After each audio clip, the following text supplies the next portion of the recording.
नमस्कार दोस्तों, एक बार फिर से आपका स्वागत है मेरे इस YouTube चैनल में सफ़र आत्मा से परमात्मा का। दोस्तों, आज हम बेहद ही ज़्यादा गंभीर विषय पे चर्चा करने वाले हैं। हम कैसे पहुंच सकते हैं उस निराकार परमात्मा तक, क्योंकि वो निराकार परमात्मा तो निराकार है। भला निराकार की साधना किस प्रकार की जा सकती है जिसका कोई आकार नहीं, किंतु हमारी आत्मा को अगर मोक्ष चाहिए तो उसे परमात्मा तक पहुंचना ही होगा। क्योंकि जिस प्रकार समुद्र से निकली हुई पानी की बूंदें वापस नदियों द्वारा समुद्र में ही जाकर मिलती है, उसी प्रकार हमें भी एक दिन उसी परमात्मा में लीन हो जाना है।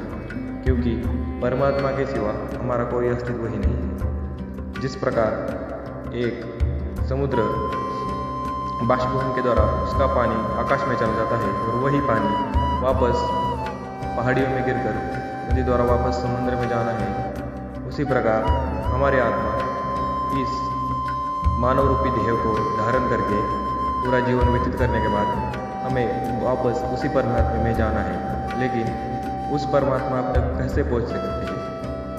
मरने के बाद तो सभी को उधर ही जाना है, लेकिन मरने के बाद अगर हमारे कर्म अच्छे हुए तो हम स्वर्ग में जाएंगे, और अगर कर्म खराब हुए तो हम नरक में जाएंगे। इस स्वर्ग नरक के परे जाकर हमारे आत्मा को मुक्ति मिलती है। तो चलिए दोस्तों, बिना किसी देर किए शुरू करते हैं आज के इस चर्चा पर, आत्मा से परमात्मा तक का सफर। दोस्तों, परमात्मा के दो रूप होते हैं, एक साकार रूप और एक निराकार रूप। लेकिन यहाँ पर हम आज इस वीडियो में सिर्फ परमात्मा के निराकार रूप के बारे में बात करेंगे। भला निराकार की साधना किस प्रकार हो सकती है? आपने अपने जीवन में बहुत से साधु संतों को देखा होगा जो कि आने वाला भविष्य बता देते हैं। सबको लगता है ये कोई चमत्कार है, लेकिन दोस्तों ये चमत्कार केवल और केवल परमात्मा की साधना से मिलता है। हमें भी अपने जीवन में बहुत सी खुशहाली चाहिए, सबको जीवन में खुशी आनंद चाहिए, लेकिन परमात्मा के पास कोई नहीं जाना चाहता। हर कोई अपने जीवन में व्यस्त होकर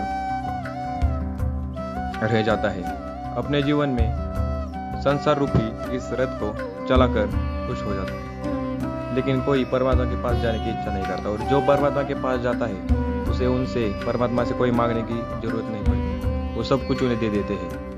परमात्मा यानी कि जिन्होंने हमें सबको बनाया, पूरी सृष्टि बनाई, माने तो ईश्वर एक ही है, वही परमेश्वर है। लेकिन मैं इस वीडियो में आपको एक साधना बताऊंगा। वह साधना करने से आपको साक्षात परमात्मा के पास जाने का अवसर मिलेगा। यह साधना 21 दिन की है। 21 दिन की साधना करने के बाद आप में भी कुछ दैवी शक्ति का संचार होने लगेगा। आप खुद महसूस करने लगोगे। जिस प्रकार समुद्र से कितनी भी बाल्टी पानी निकालो, समुद्र का पानी कभी खत्म नहीं होता, उसी प्रकार परमात्मा एक बहुत बड़ी शक्ति है। उसमें से कितनी ही बड़ी शक्तियाँ क्यों ना निकाल दी जाए, उसका शक्तियाँ कभी खत्म नहीं होती। जो आजकल के युग में चल रहा है, काला जादू और ब्लैक मैजिक, वह भी परमात्मा की शक्तियों से ही किया जाता है। अब आप में से कुछ लोग कहेंगे, अगर ये सब परमात्मा की शक्ति से किया जाता है तो परमात्मा इसे रोकते क्यों नहीं? दोस्तों, किसी भी शक्ति को देना या ना देना स्वयं परमात्मा के हाथ में है, लेकिन उसका इस्तेमाल किस प्रकार करना है ये तो स्वयं मनुष्य को चयन करना है। लेकिन परमात्मा जो देंगे वो संभालने की योग्यता होगी, तभी वो जन्म भर हमारे साथ रहेंगी शक्तियाँ। नहीं तो जिस प्रकार परमात्मा हमें दे सकते हैं वो हमें वापस भी ले सकते हैं। तो चलिए दोस्तों, इस साधना की शुरुआत करते हैं। निराकार परमात्मा की साधना करने के लिए हमें भी निराकार बनना पड़ेगा। अब हम किस प्रकार निराकार बन सकते हैं? हम सब सांस लेते हैं, वो सांस भी निराकार होती है। वह एकमात्र मार्ग है परमात्मा तक पहुंचने का। आप सबसे पहले अपने मन में 2 अक्षरों वाला कोई भी नाम ले लें, जैसे राधे राधे, कृष्ण कृष्ण, राधे कृष्ण, सीताराम, राम राम, हरि ओम, विष्णु नारायण। इस प्रकार कोई भी 2 अक्षरों वाला नाम ले सकते हैं, और सांस अंदर लेते वक्त एक नाम और बाहर छोड़ते वक्त एक नाम, जैसे कि अंदर लेते वक्त सीता और बाहर छोड़ते वक्त राम, और अपने सांसों पर पूरा ध्यान केंद्रित करें। आपके बगल में अगर बम भी फट जाए तो भी आपको पता ना चले। इस प्रकार इस साधना में लीन हो जाना है और अपने माथे के आज्ञा चक्र पर जहाँ हम तिलक धारण करते हैं वहाँ पर अपना लक्ष्य केंद्रित करना है। शुरुआती समय में आपको सिर्फ उधर अंधेरा ही नजर आएगा आँख बंद करने के बाद, लेकिन जैसे जैसे आपकी साधना और भी ज़्यादा कठिन हो जाएगी वैसे वैसे ही आपको वहाँ पर एक रोशनी बिंदु दिखना शुरू हो जाएगा।